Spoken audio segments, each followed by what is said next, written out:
परीक्षा board series वर्ष 2026 में आपका स्वागत है। आज के इस वीडियो में नया परीक्षा बोर्ड कक्षा 11वीं के फिजिक्स के अध्याय नंबर 4 को कवर करने वाले हैं। अगर आप मुझे पहली बार देख रहे हैं तो मैं आपको बता देता हूं, ऑलरेडी अध्याय नंबर 1, 2, 3 को हमने अच्छे से कवर किया है। अगर आपने उस वीडियो को नहीं देखा तो प्लीज जाइए जाकर के सबसे पहले इन वीडियो को देखिए, तभी जाकर के आपको आगे का क्लासेस समझ में आने वाला है। प्लेलिस्ट बना दिया गया है, आसानी से आप वीडियो को देख सकते हैं। और बड़ी बात तो यह है कि आपके सिलेबस के अकॉर्डिंग मैं एक एक चीज को पढ़ा रहा हूं ताकि एग्जाम में बेहतर स्कोर गेन कर पाओ। देखिए स्टूडेंट, जैसे ही आप मेरा अध्याय नंबर फर्स्ट देखेंगे तो मैंने अध्याय नंबर फर्स्ट के बहुत सारी चीजों को ट्रिक और ट्रिक्स के माध्यम से रटाने का, समझाने का प्रयास किया है। इवन बहुत सारी चीज तो क्लास में ही याद करा दिया हूं, एक बार देखिएगा जरूर। ऐसे ही अध्याय नंबर 2, 3 और आज के इस वीडियो में कवर करेंगे अध्याय नंबर 4। हमारे अध्याय का नाम है गति के नियम। आपको पता है गति का नियम किसने दिया था? इंग्लैंड के न्यूटन दादा भाई, गुरुत्वाकर्षण दियो बताई। मतलब जो इंग्लैंड के न्यूटन हैं, उन्होंने गुरुत्वाकर्षण संबंधित नियम दिया था और उन्होंने गति का नियम भी दिया है। तो देखो, आज के इस वीडियो में, इस लेक्चर में हम कवर करेंगे न्यूटन के गति का प्रथम नियम, द्वितीय नियम, तृतीय नियम और साथ में देखेंगे जड़त्व का नियम क्या होता है। जड़त्व का नियम कुछ और नहीं यार, न्यूटन के गति का पहला नियम ही जड़त्व के नियम का डेफिनेशन देता है। अरे वही तुमने सुना होगा कि अगर कोई चीज स्थिर है तो स्थिर रहेगा, अगर कोई चीज गतिशील है तो गतिशील रहेगा, जब तक उस पर कोई बाह्य बल ना लगाया जाए। यही कहलाता है जड़त्व का नियम और यही कहलाता है न्यूटन का पहला नियम। तो ये न्यूटन के तीनों नियम देखने के बाद हम संवेग संरक्षण का नियम देखेंगे। संवेग संरक्षण का नियम कुछ और नहीं बल्कि न्यूटन के तीसरे नियम से संबंधित है, इसको हम देखेंगे। और इसके बाद हम देखेंगे वर्तुली गति, वृत्तीय गति क्या होती है और थोड़ी थोड़ी घर्षण वाले क्वेश्चन को कवर करेंगे और करेंगे अपने क्लासेस को ऑफ। तो इत्मीनान से धैर्य बना के रखिएगा, एक एक चीज को हमें समझना है। हमें जल्दी जल्दी में, हड़बड़ाहट में भागना नहीं है। ना तो हमें ऐसा कोई टास्क दिया है कि नहीं यार 10 मिनट में वीडियो कंप्लीट करना है, नहीं, ऐसा कुछ नहीं है। हमें समझ में आना चाहिए, चाहे वीडियो 50 घंटे लंबे क्यों ना हो जाएं। ठीक है, तो यही हमें टारगेट रखना है और धैर्य बना के रखिएगा, एक एक चीज को बहुत अच्छे से समझिएगा। अरे डरना मत यार, 50 मिनट का नहीं होगा वीडियो, सॉरी 50 घंटे का नहीं होगा, वरना तुम डर करके अभी वीडियो को बंद कर दो। सर रहने दो सर, हम पढ़ चुके हैं सर, हम कक्षा 11 दोबारा पढ़ लेंगे लेकिन 50 घंटे नहीं पढ़ेंगे। ठीक है, तो क्या देखना था हमें? गति का नियम अध्याय नंबर 4, ये है पेज नंबर 57 और 74 में। तो सीधे हम जाते हैं 57 में। तो ये रहा हमारे सामने इकाई नंबर 3। हमारे चैप्टर का नाम लिखा है गति का नियम, लॉ ऑफ मोशन। मैं थोड़ी जूम करता हूं ताकि आपका नजर टोटल ऑन स्क्रीन होना चाहिए, भटके नहीं, इसलिए मैं इसे जूम कर दिया हूं। ये रहा। ओके, अब देखो, सबसे पहले तुम्हें क्या याद करना है? सबसे पहले तुम्हें यही पता होना चाहिए कि न्यूटन का पहला नियम, दूसरा नियम और तीसरा नियम क्या है। तो जरा ध्यान से सुनना। न्यूटन का पहला नियम कहता है कि अगर कोई वस्तु स्थिर है, स्थिर ही रहेगी भाई साहब, ऐसे ही रहेगा। और अगर कोई वस्तु गतिशील है, चल रही है, तो चलते ही रहेगा जब तक उस पर कोई भी बाहर से बल लगा करके हम उसे रोक नहीं देते।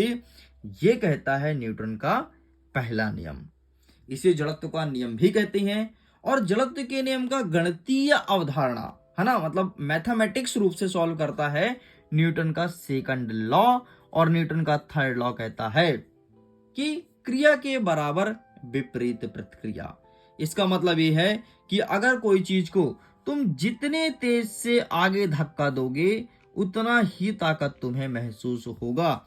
इसका बहुत अच्छा एग्जाम्पल है, जब हम बंदूक से गोली चलाते हैं तो देखते हो कि जैसे ही गोली चलती है तो जितने स्पीड से गोली निकलती है, ठीक उतनी स्पीड से बंदूक पीछे धक्का लगती है। कभी तुमने बंदूक चलाया है या फिर कभी तुमने किसी को चलाते देखा है? तो अगर देखे होगे तो एक बार उनसे आप डिस्कस जरूर करना कि क्या बंदूक से गोली निकलती है तो बंदूक में झटका लगता है? वो बताएंगे हाँ यार झटका लगता है, बंदूक को टाइट पकड़ना चाहिए। एक बार मैं बता रहा हूँ तुमको, हमारे घर में शादी थी, मैं फायरिंग कर रहा था, है ना।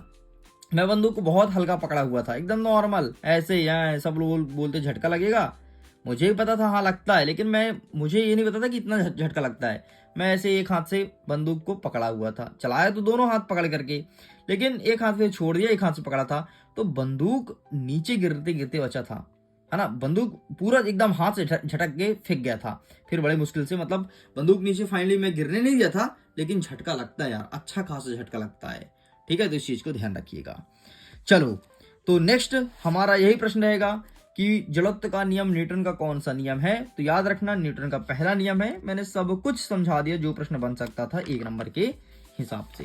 कुछ क्वेश्चन और जो रह गया वो देख लेते हैं। ये देखो, जैसे यहाँ पर 10वां नंबर क्या कह रहा है कि बंदूक की गतिशील गोली लकड़ी के एक गुटके से टकरा करके उसी में धंस जाती है, निम्नलिखित में से क्या संरक्षित रहेगा। इसमें हमेशा संवेग संरक्षित रहता है। संवेग, क्योंकि वहीं पर धंस गई ना, आगे तो वो गया ही नहीं, तो उसका संवेग संरक्षित रहेगा। बस इतना तुम्हें ध्यान रखना था। अच्छा, ये बताओ, जो न्यूटन के गति का तृतीय नियम का गणितीय रूप क्या होगा, है ना, मतलब इसका फॉर्मूला क्या होता है।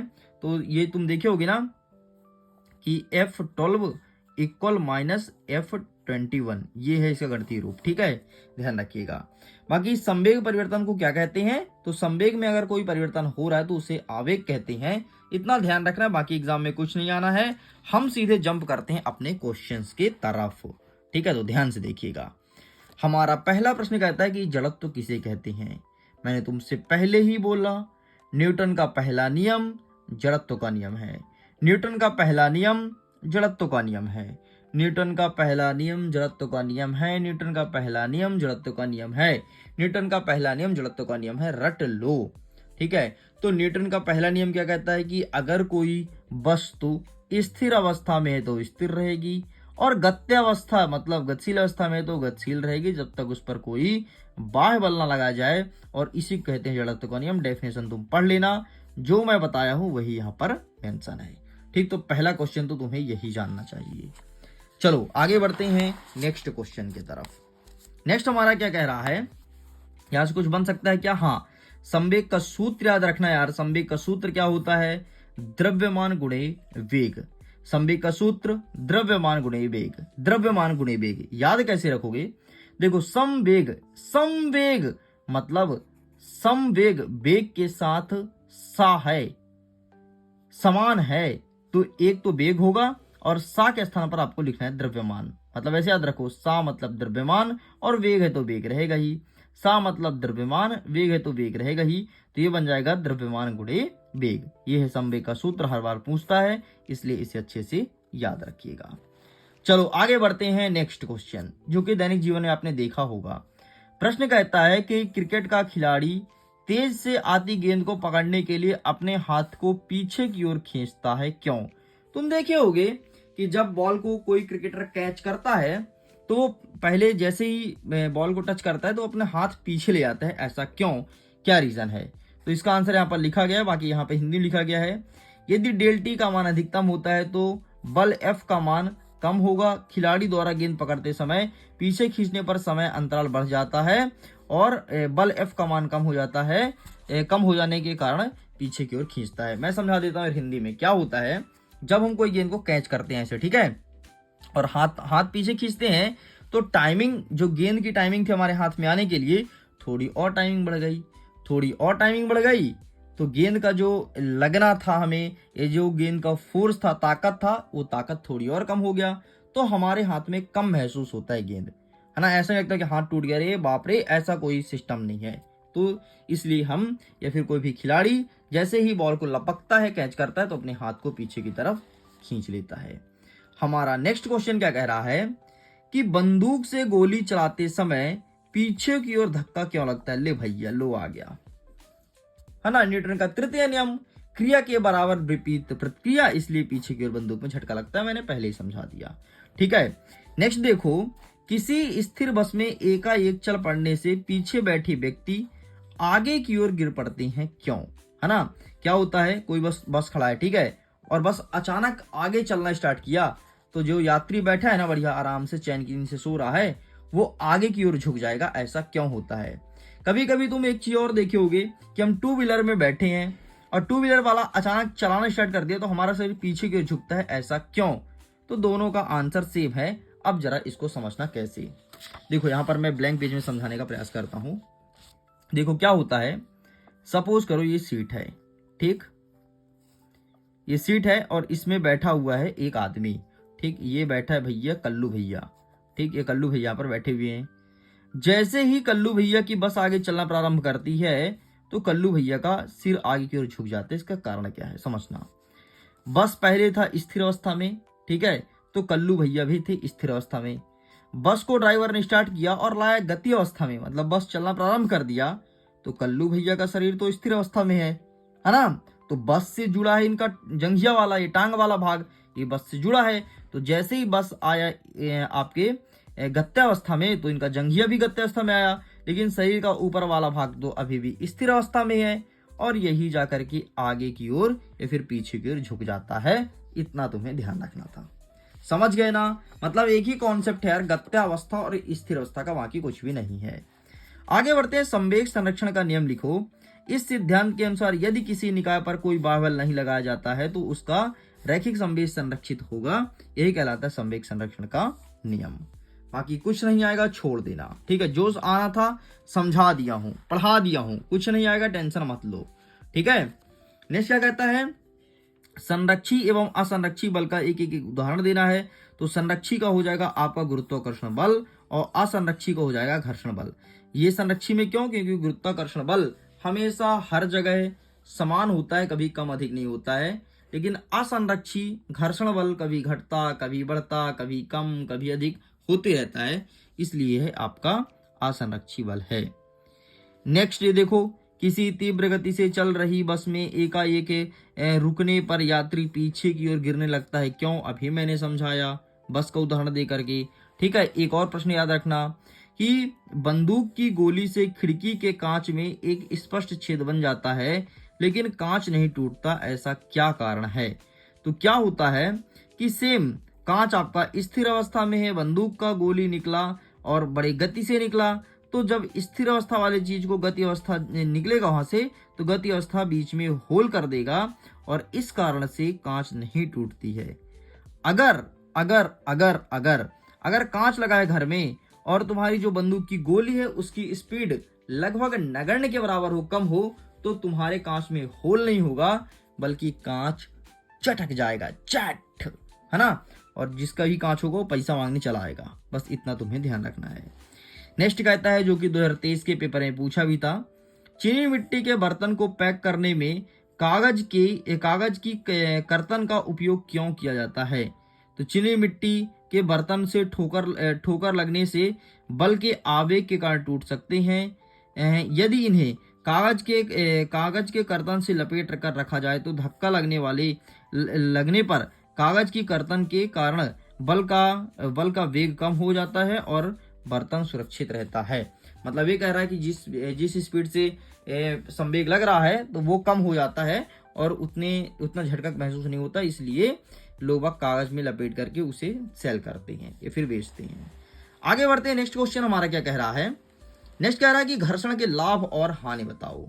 सबसे पहला लाभ यही है कि अगर घर्षण नहीं होता तो व्यक्ति जमीन पर चल नहीं पाता। दूसरा बात यह है कि व्यक्ति तो ठीक है नहीं चल पाता, लेकिन गाड़ी में ब्रेक भी नहीं लगा पाता। तीसरा यह है कि आग नहीं जला पाता, जब आग नहीं जलता तो खाना नहीं चबा पाता। तो कई सारे कारण हैं, इसलिए घर्षण अत्यंत जरूरी है। तो ये तो हुआ घर्षण के लाभ, ठीक है। यहाँ पर लिखा है, एक बार तुम देख लेना, मैं तुम्हें केवल समझा रहा हूं। अब घर्षण की हानियां कौन कौन सी है।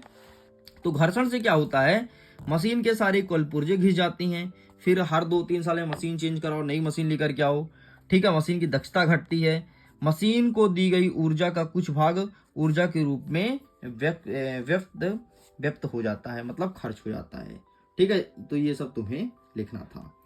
कुछ चीज और देख लो भाई, यहां से ऐसे क्वेश्चन आएंगे एकदम हिंदी वाले, जैसे आप गया कि बाल बेयरिंग का उपयोग करके घर्षण को कैसे कम कर सकते हैं, या फिर आपका एक क्वेश्चन आ जाएगा कि पहाड़ों पर घुमावदार सड़क समतल ना होकर के बाहर की ओर कुछ उठी होती है, ऐसा क्यों।